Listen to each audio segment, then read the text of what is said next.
बिस्मिल्लाहिर्रहमानिर्रहीम बिस्मिल्लाहिर्रहमानिर्रहीम रब्बि इश्रह ली सदरी व यस्सिर ली अमरी वहलुल उक़दतम मिन लिसानी यफ़क़हू क़ौली। अल्लाहुम्मा सल्लि अला मुहम्मद व अला मुहम्मद। अच्छा जनाब, आज हमारा जो chapter number 6 chromosomes and DNA जो हमारे पास डेली बेसिस पे स्टडी भी चल रहा है और उसका जो है हम काफ़ी सारी चीज़ें स्टडी कर चुके हैं। तो आज हमारा टॉपिक जो है बेसिकली जीन एक्सप्रेशन है। जीन एक्सप्रेशन भी कहते हैं इसको, दूसरा नाम इसका cell use RNA to make protein, ये भी इसको दूसरा नाम है। That is also known as the protein synthesis. ये तीनों नाम से ये क्वेश्चन आपके पास, ये टॉपिक आपके सामने आता है। दोबारा सुन लें, जीन एक्सप्रेशन यानी जीन अपने आप को एक्सप्रेस कैसे करते हैं। एक्सप्रेस कैसे कहते हैं? जाहिर करना। Today's class is the very important class, one of the basic concept class of the genetics, जो आज हम पढ़ेंगे इंशाल्लाह इस सेशन में और इंशाल्लाह अगले सेशन में। अब हम बात कर रहे हैं किसकी? कि जीन एक्सप्रेशन। दूसरा नाम क्या है इसका? RNA, cell use RNA to make protein. और तीसरा बड़ा नाम है इसका प्रोटीन सिंथेसिस। ठीक, ये तीनों नाम से ये टॉपिक कॉल किया जाता है। अब प्रोटीन सिंथेसिस कह लें, cell use RNA to make protein कह लें, या जीन एक्सप्रेस कह लें। जीन एक्सप्रेशन के लफ्ज को समझने की कोशिश करते हैं। देखिए, अभी तक हमने क्या पढ़ा? क्रोमोसोम। और क्रोमोसोम को जब अल्ट्रा स्ट्रक्चर पढ़ा तो उसके अंदर से जनाब एक धागा निकला। जब उस धागे को मजीद खोला तो पता लगा जनाब वो डबल स्ट्रैंडेड है, डबल हेलिक्स है। जब उसकी स्टडी करी तो पता लगा वो डीएनए है जनाब। और उस डीएनए में सबसे इंपॉर्टेंट चीज क्या थी? उसके अंदर उसकी नाइट्रोजनस बेस की सीक्वेंस। और हमने कहा कि जो नाइट्रोजनस बेस की सीक्वेंस है दैट इज अ जीन, वही असल में जीन है। तो एक बड़ी इंटरेस्टिंग बात हमारे सामने आ गई। चले ठीक है, जीन आ गई। और हमने एक बात ये भी कह दी, देखिए मैं सवाल करूंगा आप सबसे। एक बात हमने ये भी कह दी कि जनाब यही जीन है जो पेरेंट्स से बेबी में जाती है। इंसान, जानवर, पौधा, जो भी लिविंग थिंग्स है, X Y Z, all organisms, parents से बेबी में यही जीन जाती है। अच्छा, एक सवाल हुआ बीच में कि how you can prove that कि chromosome is the hereditary material, कि क्रोमोसोम ही हेरिडिटरी मटेरियल है, कुछ और नहीं है। ये आपकी बुक के अंदर भी है। तो उसको प्रूफ करना पड़ा साइंटिस्ट को, बहुत आसानी से प्रूफ किया उन्होंने कहा जनाब जाइगोट जिससे बेबी बनता है, ठीक है, जाइगोट जिससे बेबी बनता है, उस जाइगोट को जब आप खोल के देखेंगे तो उसके अंदर आपको सिर्फ क्रोमोसोम्स मिलेंगे। अगर पहले ही सेल को खोल के देख लें, क्रोमोसोम्स मिलेंगे। क्रोमोसोम्स को जब आप मजीद खोलेंगे तो उसमें डीएनए मिलेगा, और उसी डीएनए के अंदर नाइट्रोजनस बेसिस हैं। उसी जाइगोट से दूसरा सेल बनेगा माइटोसिस के जरिए, फिर 2 से 4, 4 से 6, 8, फिर एक क्लेवेज, ग्लासफुला, बेस्फुला और डेवलपमेंट के जो सारे स्टेजेस हैं जो हम चैप्टर ग्रोथ एंड डेवलपमेंट में पढ़ के आ चुके हैं, वो स्टेज शुरू हो जाएंगे। तो पता ये लगा कि सेल के अंदर जो जाइगोट था उसमें सिर्फ था ही क्रोमोसोम, और क्रोमोसोम में डीएनए था। तो ये बात वाज़ेह तौर पे प्रूव हो गई कि जनाब जो डीएनए है वही जीन लेके जा रहा है, इसके अलावा कोई और चीज पेरेंट ने बच्चे को दी नहीं है। तो इसलिए ये बात वाज़ेह तौर पे प्रूव हो गई, बाकी साइंटिस्ट भी मान गए। क्योंकि बात देखें, जवाब अकली और मंतकी होना चाहिए, बहस मुबाहिसा होना चाहिए, लेकिन उसमें फड्डा फसाद नहीं। क्वेश्चन का आंसर इल्मी तौर के ऊपर, ऐसा नहीं फड्डा फसाद। चाहे इस्लामी बहस हो, चाहे साइंसी बहस हो, चाहे कोई और घर के अंदर प्रॉब्लम हो गई हो उसकी बहस हो, हमेशा बात तसल्ली के साथ, समझदारी के साथ, अक्ल और मंतक पे होनी चाहिए। चीखने, चिल्लाने, फड्डा फसाद करने से दिलों में कदूरतें होती हैं। अब साइंटिस्ट हालांकि बड़ी आसानी से बात कर सकते थे, यार ये क्या बात हुई, सिंपल सी बात है कि जीन होती ही क्रोमोसोम में। नहीं, उन्होंने प्रॉपर्ली पूरा सीक्वेंस बना के उन्होंने प्रूफ कर दिया। अच्छा, अब सवाल ये है कि ये जीन जाके जो सेल डिवीजन होती है, ग्लासफुला क्लीवेज है, गैस्ट्रोला, ब्लास्टोला है, और वो फिर वो स्टेम सेल बन जाते हैं, फिर बेबी के बनने का प्रोडक्शन शुरू हो जाता है। ठीक है, तो इससे अब सवाल मेरा ये होता है कि जीन अंदर जाके बॉडी में जाके काम क्या करती है। हालांकि हमारी आग की भी करेक्टर उसने बनाया है, नाक का करेक्टर भी उसने बनाया है, कलर का करेक्टर भी उसने बनाया है, पूरे जिस्म को उसी जीन ने बनाया है। लेकिन उस जीन ने जिस्म को कैसे बनाया है, कौन सी चीज है जिस जो जीन ने जाके अंदर काम किया। तो जीन का सिर्फ एक काम है, क्या काम है जीन का, कोई बताएगा? जीन का जिनके सिर्फ पास एक काम, इंफॉर्मेशन होती है, ब्लूप्रिंट होता है, और वो फिर जो है मटेरियल कलेक्ट करके चीजों को बनाना शुरू करता है। क्या चीज, जीन का क्या काम है, जोर से बताएं दोबारा। जीन के पास ब्लूप्रिंट होता है, कंस्ट्रक्शन का मटेरियल फिर वो ढूंढता है, तैयार करता है, और उसके बाद फिर वो चीजें बनाना शुरू कर देता है, बॉडी कैसे बनाता है। चीजें बनाता है? उसने आपका हाथ, उसकी आंख, उसकी नाक, उसका कान, उसका दिल, उसका गुर्दा, उसका फेफड़ा कैसे बनाया? प्रोटीन सर सिंथेसिस के हर जरिए, और उसके बाद फिर हर चीज के जितने भी मटेरियल चाहिए उसको, जिस किस्म के एंजाइम्स चाहिए, केमिकल्स चाहिए, वो उनको कलेक्ट करके बना के फिर वो पार्ट्स बनाता है। ठीक है, शाबाश, वेरी गुड। और कोई? जीन हमारे बॉडी में जाके काम क्या करती है? सर सर हर जीन के पास स्पेसिफिक कोड है, मतलब हर जीन हमारी आईज का, हमारी नोज का, हमारी बॉडी के हर ऑर्गन का। तो जब वो दोनों जीन एक पेरेंट से मिल रही है और हाफ मिल रही है, मतलब मदर से और फादर से, जब दोनों अपने सेम जीन पहले कलेक्ट करेंगी, फिर वो मतलब 46 क्रोमोसोम्स बनाएंगी पेयर में, फिर देन वो अपना काम करना स्टार्ट करेंगी, हर कोड अपना काम करेगा। हमारी तो ये है, काम क्या करेंगी? पेयर में 23 क्रोमोसोम्स होते हैं। ठीक है, वेरी गुड। जवेरिया, सवाल ये है कि काम क्या हाँ करेंगे? मैंने सर वो अपने कोड के मुताबिक अपना काम करेंगी, जो उनका कोड है वो उसी के लिए काम करेगी जीन। जैसे एक जीन अगर आई कलर के लिए, तो वो आई कलर पे ही काम करेगी। आई कलर या सर आपकी मेरा आंख यहाँ पे कैसे एक बनाएगी सवाल कोई भी जीन? सर मेरा भी एक सवाल है यहाँ पे। अभी एक मिनट, हाँ पूछिएगा। चले बाकी लोग बताएं कि देखें, मारिज ने अच्छा खासा आंसर दे दिया है। सर ये जीन के ऊपर जो अलील होते हैं, अलील की वजह से जो कैरेक्टर चेंज हो जाती है। अलील तो एक और दूसरी चीज है। अलील तो हमारे पास एक और भी टॉपिक है। अलील तो कहते हैं कॉपी ऑफ द जीन को। मेरा सवाल ये है कि हम कह रहे हैं कि हमारी पूरी बॉडी जीन ने बनाई। जीन ऐसा क्या करती है जो पूरी बॉडी बना देती है? रेप्लिकेशन करवाती है सर, रेप्लिकेशन क्रोमोसोम्स रेप्लिकेशन के। तो जीन की कॉपी होती है। अच्छा। जीन अपने कल सर पढ़ा अपने हमने। आप को एक्सप्रेस करवाती है। जी बेटा, इंतजार। सर जीन अपने आप को एक्सप्रेस कराएगी तभी तो आगे काम करेगी। किस चीज के जरिए एक्सप्रेस कराएगी? Sir bye genetic code. वाह, मैं ये कह रहा हूँ भाई, एक्सप्रेशन किसे कहते हैं? अपना इजहार, ठीक है ना, खुद को जी शो सर। करना, इसे कहते हैं expression. How gene express himself, किस तरह शो सर करेगी आई कि? थिंक जब वो प्रोटीन आई थिंक जब वो हिस्टोन प्रोटीन जब आई थिंक वो प्रोटीन बनाएगी तो खुद को एक्सप्रेस करेगी। जी जी, ये है आंसर। क्या हमने सर हिस्टोन प्रोटीन होते हैं ना, उसमें हिस्टोन प्रोटीन हिस्टोन तो उसका सिर्फ 8 सर्कल सिर्फ होते हैं। हिस्टोन तो सिर्फ जीन का प्रोटीन है ना? सही है, अच्छा हिस्टोन सर। सिर्फ जीन का प्रोटीन है जिससे खुद जीन अपने आप को बनवाती है, जिसके ऊपर डीएनए लिपटा हुआ होता है। ठीक है, मारिज ने शुरू के अंदर ही बात क्लियर कर दी थी कि सर देखें, जीन के पास जो है वो तमाम मटेरियल के साथ उसको अपने आप को एक्सप्रेस करती है प्रोटीन बना के। और protein is the building block of our body. ये बात तो हमें पता है ना कि प्रोटीन जो है वो स्पेशली एनिमल्स का या ऑर्गेनिजम्स का बिल्डिंग ब्लॉक है। जिस तरह ईंट, ब्रिक्स, ईंटें जो होती हैं, ये आप छोटा घर बनाए, बड़ा घर बनाए, महल बनाए, अस्पताल बनाए, उससे बड़ी कोई बिल्डिंग बनाए, मस्जिद बनाए, जो कुछ बनाए ईंट से बनेगी। तो जो ब्रिक्स है, that is the basic unit, ईंट जो है। इसी तरीके से हमारे बॉडी का जो बेसिक यूनिट है वो प्रोटीन है।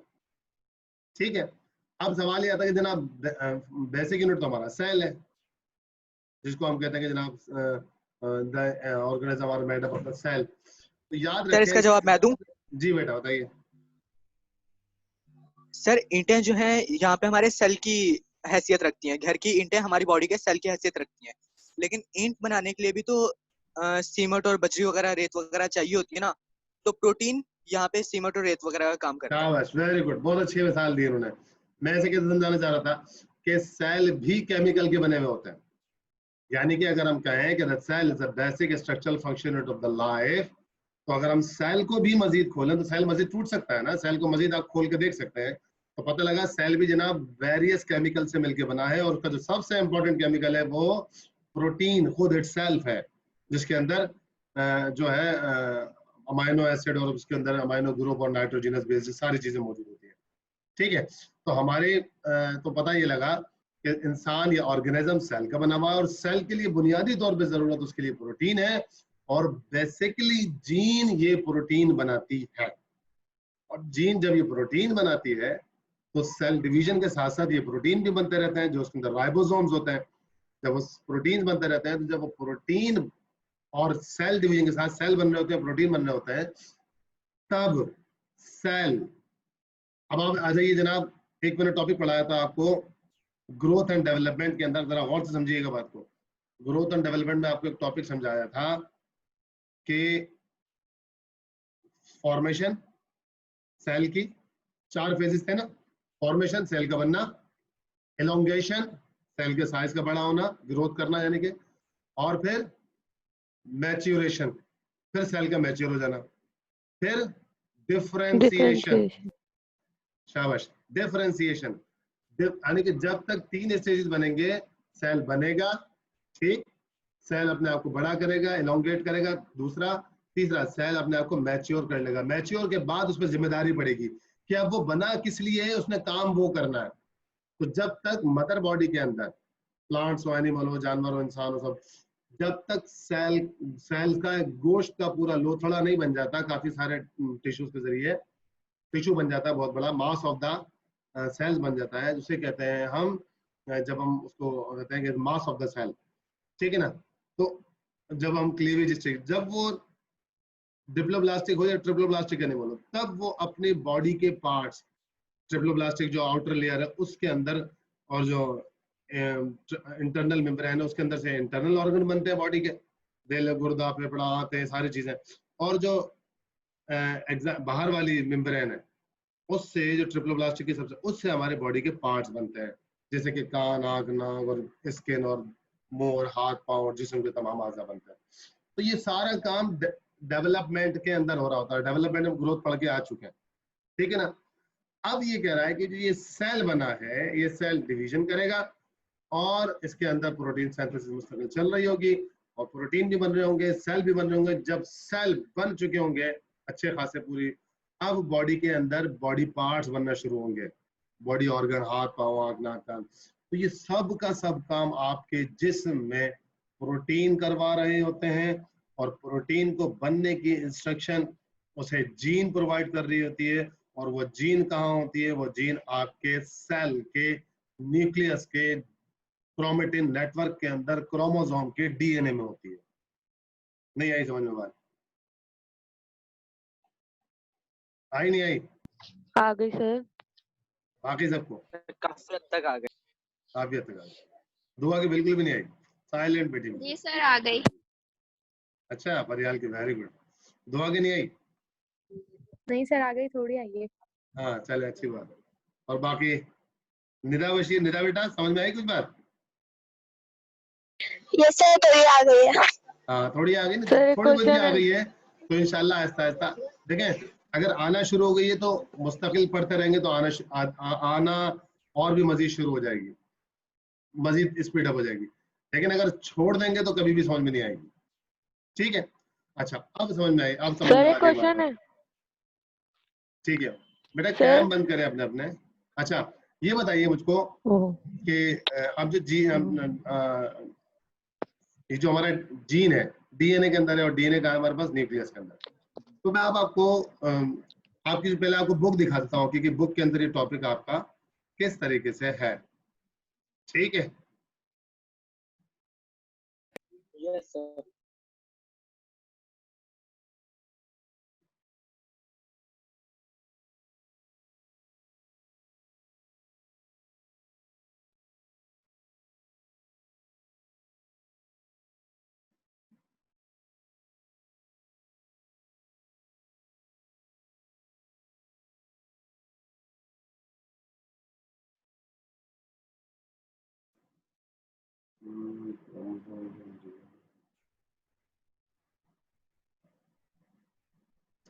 अच्छा जनाब, अब हम बात कर रहे हैं, हमारा टॉपिक की क्या है, डीएनए रेप्लिकेशन तो हमारा कल हो गया।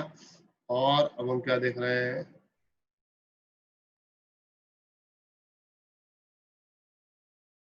ये जनाब, ये हमारा आज का टॉपिक है, ठीक है जनाब। और जरा गौर से देखिएगा इसको, लिखा हुआ है cell use RNA to make protein, ठीक है, यानी कि सेल जो है वो आरएनए को इस्तेमाल करता है और प्रोटीन बनाता है। अब सवाल क्या है हमारे पास, यहाँ क्या कंफ्यूजन है, जरा कोई बताएगा कि भाई आरएनए प्रोटीन बना रहा है तो डीएनए का काम क्या है भाई? अभी तो हम कह रहे थे कि बहुत देर से कि डीएनए डीएनए डीएनए डीएनए सारा काम करता है, सारे sir gene DNA DNA cell के अंदर होता है इसलिए। तो आरएनए कहाँ होता है? सेल के बाहर होता है।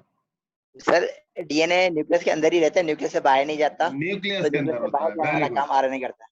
शाबाश, क्योंकि सर वेरी सर गुड। दोनों चीजें सेल के अंदर होती हैं। डीएनए का काम होता है हेरिडिटरी कैरेक्टर्स पैदा करना और आरएनए का काम नहीं नहीं, देखिए सर आरएनए, सर मैं बताऊं? जी जी आप बताएं। सर आरएनए ना वो डीएनए का ही टेम्पलेट होता है, वो डीएनए से बनता है, इसलिए सबसे बड़ा रोल होता है डीएनए का आरएनए बनाने में। यानी कि आपने सर ये ये कहा, साइटोप्लाज्म में आरएनए होता है सर, वहाँ पे वो राइबोसोम्स होते हैं, इस वजह से प्रोटीन फॉर्मेशन के लिए वो बेहतर होते हैं, इस वजह से आरएनए प्रोटीन फॉर्मेशन करते हैं वहाँ पे। चलो ठीक है, अब हम बात करना चाह रहे हैं हम, ठीक है ना, कह रहा है कि सेल आरएनए को इस्तेमाल करता है और प्रोटीन बनाता है, जबकि हमारे पास अभी तक की क्या बात करी हमने कि भाई प्रोटीन बनाने की सारी इंफॉर्मेशन डीएनए के पास होती है, जैसे अभी हमने पढ़ा, क्योंकि उसी के पास सारे जेनेटिक कोड मौजूद है जिसके पास से वो बनेगा। तो इंतजार ने वाज़ेह तौर पर इस बात को क्लियर किया, जवेरिया ने भी बहुत काफी तौर पर क्लियर कर दिया कि जनाब सेल के अंदर न्यूक्लियस के अंदर जाके क्रोमेटिन नेटवर्क मिलता है, वही क्रोमोसोम होता है, वही डीएनए होता है। तो न्यूक्लियस के अंदर से डीएनए कभी खुद बाहर नहीं निकलता, वो अपनी प्लेस कभी भी नहीं छोड़ता। जब अपनी प्लेस छोड़ता नहीं है लेकिन सारी इंफॉर्मेशन भी डीएनए बनाने की उसी के पास है, तो फिर क्या करता है, अब डीएनए क्या करता है, अपने ऊपर आरएनए का एक और टेम्पलेट बनाता है, जैसे भी जवेरिया ने डिस्कस किया। टेम्पलेट मतलब एक सिंगल स्ट्रैंड बनाता है आरएनए का, और वो आरएनए का स्ट्रैंड बना के बॉडी से उसे न्यूक्लियस से बाहर निकाल देता है। और प्रोटीन सिंथेसिस असल में होती कहां पर है? राइबोसोम्स में, ठीक है। मैं आपको कुछ स्ट्रक्चर्स भी दिखाता हूं सेल के, और फिर बताता हूं कि कहां पर प्रोटीन सिंथेसिस होती है, कहां पर किस तरीके से सारा ये काम होता है, ठीक है। अब जैसे ये आपके पास क्या है, डीएनए जो न्यूक्लियस के अंदर है, उसने क्या बना के बाहर भेजा? MRNA, mRNA for messenger RNA. फिर तीसरा उसकी ट्रांसलेशन, तर्जुमा हुआ और असल में प्रोटीन बन गया। तो पता गया डीएनए ने क्या बनाया? आरएनए, आरएनए ने क्या बनाया? प्रोटीन। तो असल में वो यहाँ पर यही बात बता रहा है कि cell use RNA to make protein, ठीक है ना। सेल जो है वो इस्तेमाल करता है आरएनए को प्रोटीन बनाने के लिए। यहाँ पर भी उसने ये बात वाज़ेह तौर पे एक डायग्राम में समझाई, लेकिन मैं आपको कुछ डायग्राम शेयर करता हूँ। सबसे पहले हम क्या पढ़ते हैं, ये कौन आ रहा है, ज़ुहैब। अच्छा, सबसे पहले मैं आपको कुछ डायग्राम शेयर करता हूँ जिससे आपको पहले ये अंदाजा हो कि बेसिकली जो है, क्योंकि डायग्रामेटिक स्टडी से आपको बहुत सारी बातें कंफ्यूजन क्लियर हो जाती है, ठीक। सबसे पहले तो हम पढ़ते हैं कि आरएनए की टाइप्स क्या होती है, आरएनए होते क्या क्या है और आरएनए काम कैसे करता है। आरएनए की हमारे पास 3 टाइप्स हैं, कौन कौन सी? MRNA, tRNA, rRNA. हाँ, आरएनए, जी ये आ गया हमारे पास।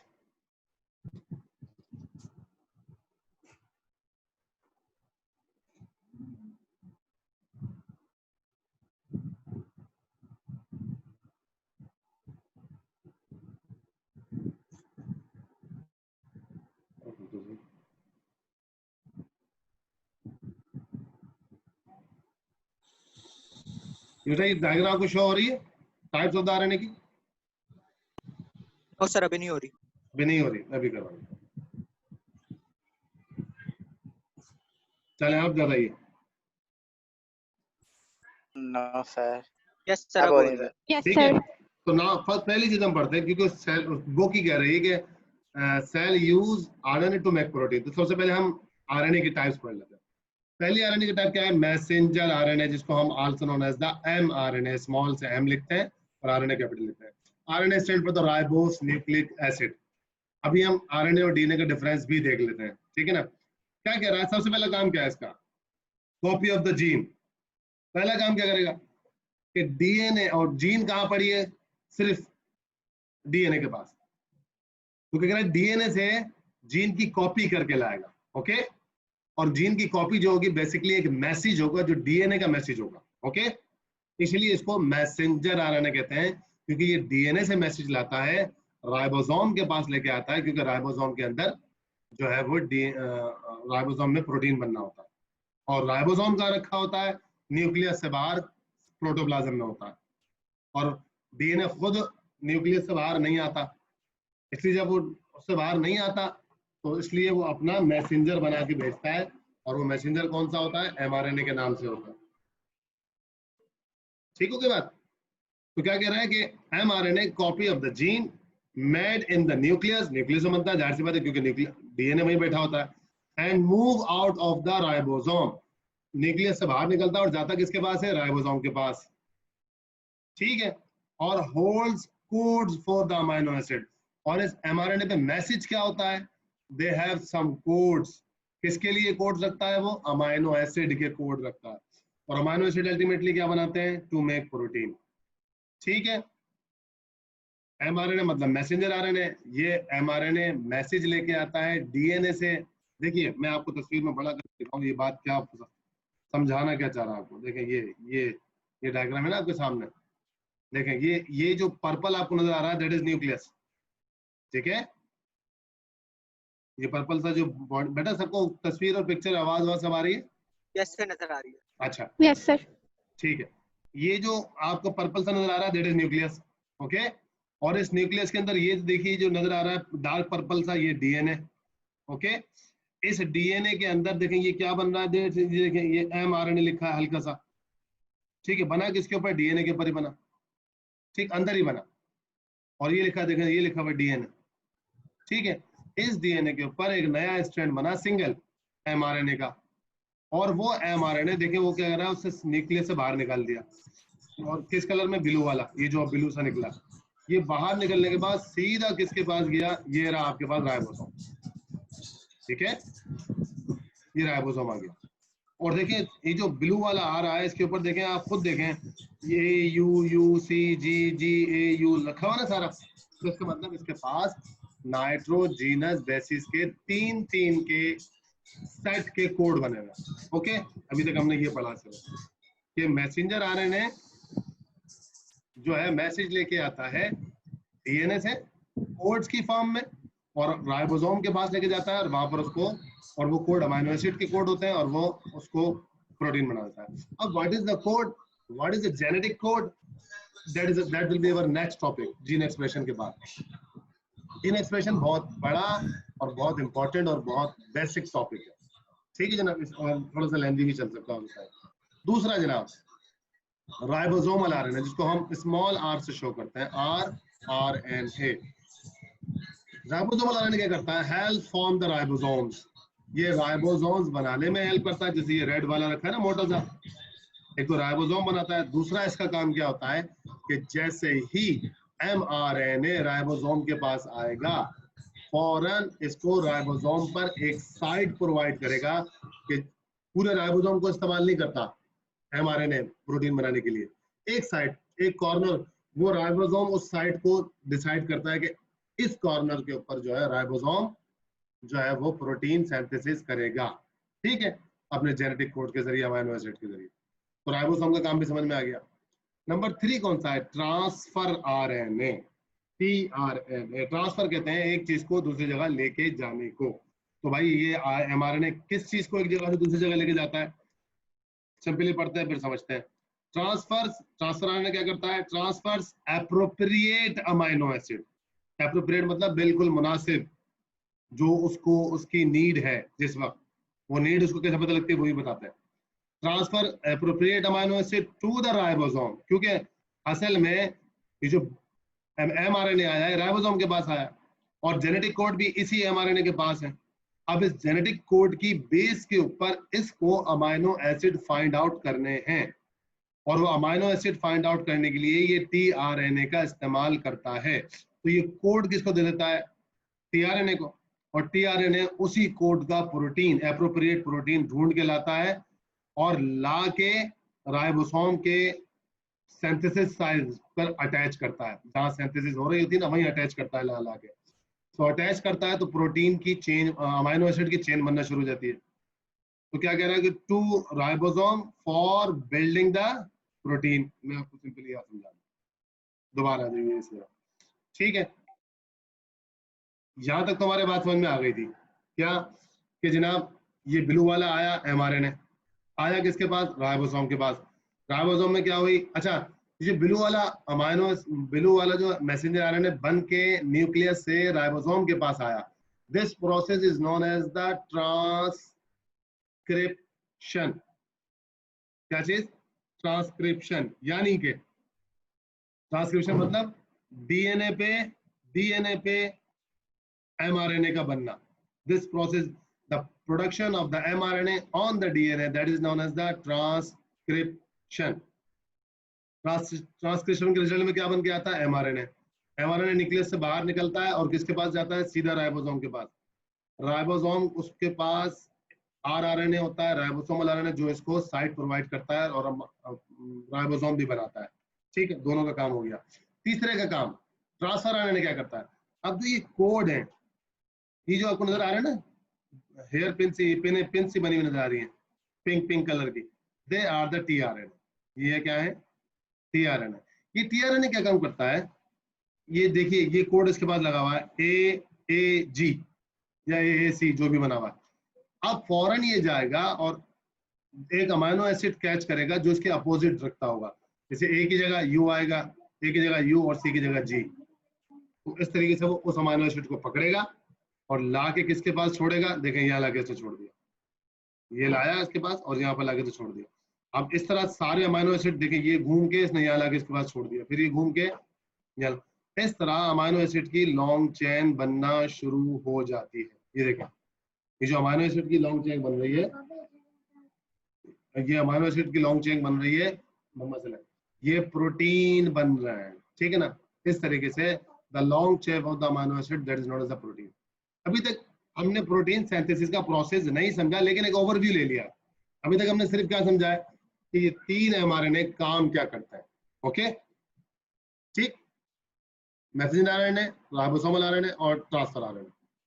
ठीक, इसको हमारे पास मैंने काफी सारी आपके डायग्राम्स लिए हैं, जैसे ये रहा। Remember, there are the 3 types of the RNA.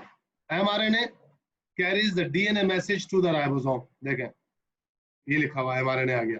ठीक, अब आपको दूसरे तरीके से समझा रहा हूँ, बात वही है ताकि समझ में आ जाए।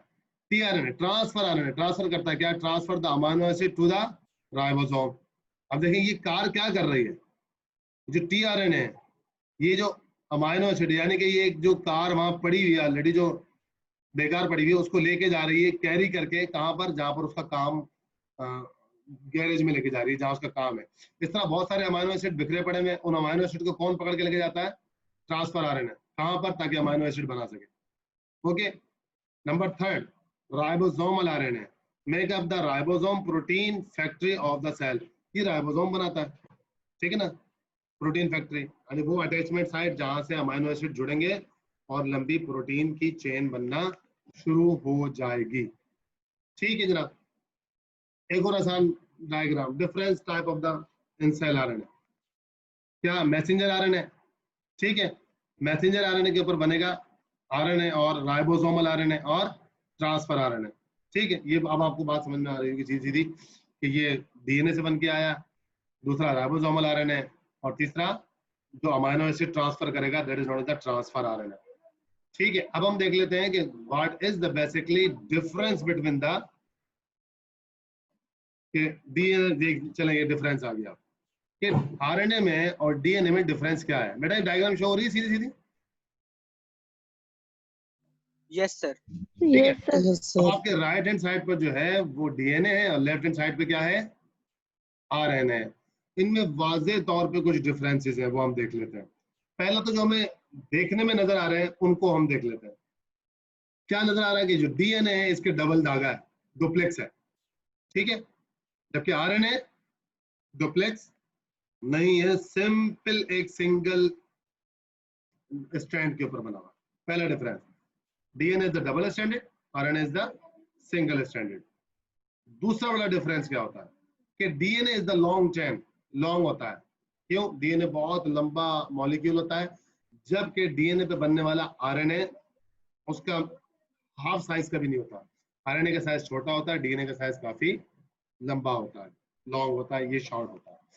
दूसरा, तीसरा डिफरेंस कि देखें डीएनए में आपको जो बेसिस नजर आ रही है क्या क्या है? Cytosine, guanine, adenine and thymine, जो हम पढ़ते हुए आ रहे हैं, CGAT।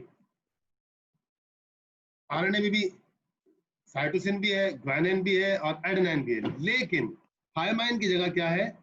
यूरेसिल, जिसको हम रिप्रेजेंट करते हैं यू से, यूरेसिल।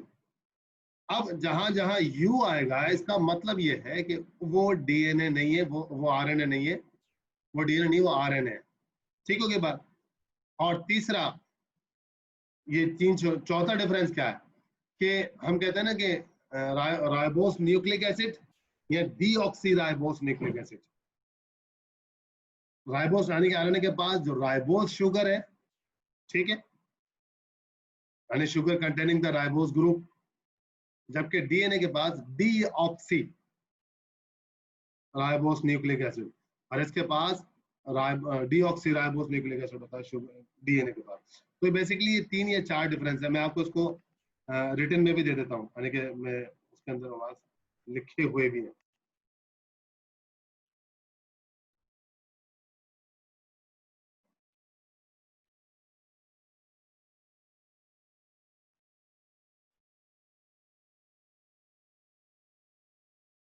ये टाइप्स ऑफ द आरएनए की डिटेल है, ये मैं आपको सारी वैसे भी जो है जैसे आपको डायग्राम में दे रहा हूँ उस तरीके से आपको शो भी कर देंगे सारी।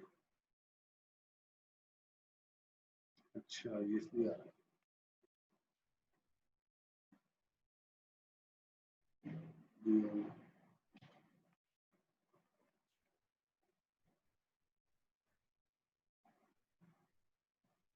देखिए ये आपके पास, अब आप रिटन फॉर्म में आपके स्क्रीन पे आ जाएगा, कि रिटन फॉर्म के अंदर भी आपके पास, ताकि जो मैंने आपको वर्बली समझाया है वो आप रिटन फॉर्म में भी अंडरस्टैंड कर लें। जी बेटा, पिक्चर शो हो गई आपके सामने? Yes sir. ठीक है, इसमें आप देखें वही आरएनए और DNA. RNA nucleotide contain the ribose sugar, जबकि इसके पास डीऑक्सी राइबोस शुगर होती है। ठीक, RNA has the base uracil, DNA has the base thymine. ठीक हो गया। Presence of the hydroxyl group at the 2 position of the ribose sugar, यानी कि राइबोस शुगर के जो 5 कार्बन है उनमें सेकंड कार्बन के ऊपर राइबोस शुगर है, किसमें? आरएनए में। जबकि lacking of the hydroxyl group of the second position of the ribose sugar, DNA के सेकंड जो कार्बन है उसके ऊपर हाइड्रोजाइल ग्रुप मौजूद नहीं है। ये डिफरेंस भी आ गया। RNA is usually single stranded, DNA is the double stranded. ठीक है, ये डायग्राम मैं आपको बाद में दिखाऊंगा, बड़ी इंपॉर्टेंट डायग्राम है। ये वो सारे डिफरेंस आ गए, शुगर वो सारे वही डिफरेंस। ठीक है, एटी और जीसी, और यहाँ पर देखिए यहाँ एक बात बता रहा है कि ए के साथ जी की है और टी के साथ सी की है, इसी तरह ए जी और सी टी। आरएनए के अंदर हमारे पास यूरेसिल आएगा टी की जगह। ठीक है, थायमाइन जब भी आएगा वहां पर यूरेसिल लग जाएगा, क्योंकि आरएनए में यूरेसिल थायमाइन नहीं होता। देखिए ये भी एक और आपके पास डिफरेंस बड़ा वाज़ेह तौर पर आ रहा है। देखें कितने मुख्तलिफ किस्म से लोग काम करते हैं, चीजें अंडरस्टैंड हो जाती है। डीएनए कंपैरिजन विद आरएनए, पहले उसने क्या लिख दिया? कैरेक्टरिस्टिक्स, फिर डीएनए में कौन सा, आरएनए में कौन सा। सिंपल सी बात बता दी उसने, क्या बता दिया? मोनोमर मतलब यूनिट। न्यूक्लियोटाइड के अंदर क्या क्या है? न्यूक्लियोटाइड के अंदर फास्फोरस भी है, शुगर भी है, और B4 क्या है इसका? Nitrogen bases sir. बेसिस, ठीक है ना, एन भी लिखना चाहिए वैसे, नाइट्रोजन बेसिस, वेरी गुड। यहाँ इनके पास भी है। शुगर में क्या है? यहाँ डीऑक्सी राइबोस है, यहाँ राइबोस शुगर है। बेसिस में कौन सा है? ए टी सी जी, यहाँ ए यू सी जी, टी की जगह यू आ गया। ये बातें हम पढ़ चुके हैं पीछे। Usually location nucleus only, DNA किसमें होता है? सिर्फ न्यूक्लियस में, जबकि आरएनए का होता है न्यूक्लियस एंड साइटोप्लाज्म। जाहिर सी बात है, बनता न्यूक्लियस में, जाता कहाँ पर है? साइटोप्लाज्म में। ठीक हो गया। फंक्शन क्या है?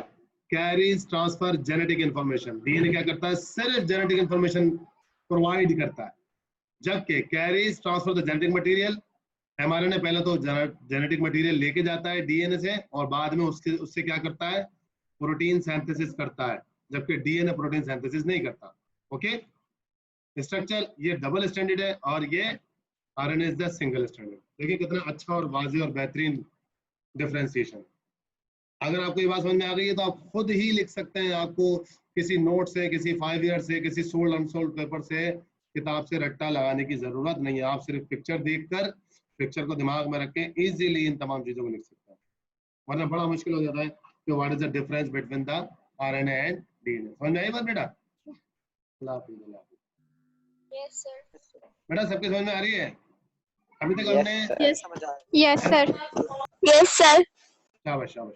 अभी तक हमने एमआरएनए की काइंड्स पढ़ी हैं, difference between the mRNA and DNA पढ़ा है और सिंपल ओवरव्यू लिया है कि न्यूक्लियस में क्या होगा, फिर ट्रांसक्रिप्शन क्या, ट्रांसलेशन क्या। अभी हमने डिटेल ट्रांसक्रिप्शन ट्रांसलेशन का प्रोसेस अगले सेशन में पढ़ना है। इस सेशन को खत्म होने में 1 मिनट भी नहीं है, तो अब हम नेक्स्ट सेशन जो पढ़ेंगे वो डायरेक्टली हम जीन एक्सप्रेशन और प्रोटीन सिंथेसिस को पढ़ेंगे। ठीक है भाई, ये भी आप जी अल्लाह हाफिज़। ठीक है बेटा, ये एक और आपके पास डायग्राम आ गया, RNA DNA differences, nitrogenous bases और सारी चीजें ये पिक्चर्स में आपको दे देता हूँ। ये आपके लिए हेल्पफुल होती है नहीं होती है? यस सर होती है। यस सर, बहुत ज्यादा। हाँ, क्योंकि जितना आप डायग्रामेटिक स्टडी करेंगे आपके पास मैटर उतना अच्छा होगा। चलिए बेटा, फिर थोड़ी देर बाद 5 मिनट बाद दोबारा मिलते हैं, बल्कि फौरन सेशन शुरू कर लेंगे 2 मिनट में। ठीक है, फिर जीन एक्सप्रेशन पढ़ते हैं। ओके, अल्लाह हाफिज। अल्लाह हाफिज़ सर। खदीजा एडमिट हो गई।